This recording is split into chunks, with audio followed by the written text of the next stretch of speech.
ही दृश्य आपण पाहतोय नाशिक मधली दृश्य आहेत। मराठा आंदोलकांनी काँग्रेसच्या नेत्यांना घेरलं आहे।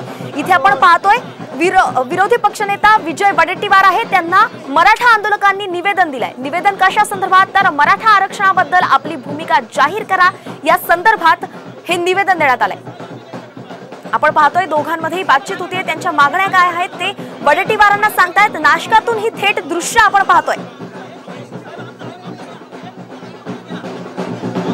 गेल्या अनेक दिवसांपासून मराठा आंदोलक हे राज्यातील वेगवेगळ्या नेत्यांना धारेवर धरतायत। महाविकास आघाडीच्या अनेक नेत्यांना त्यांनी असं घेरलं आहे।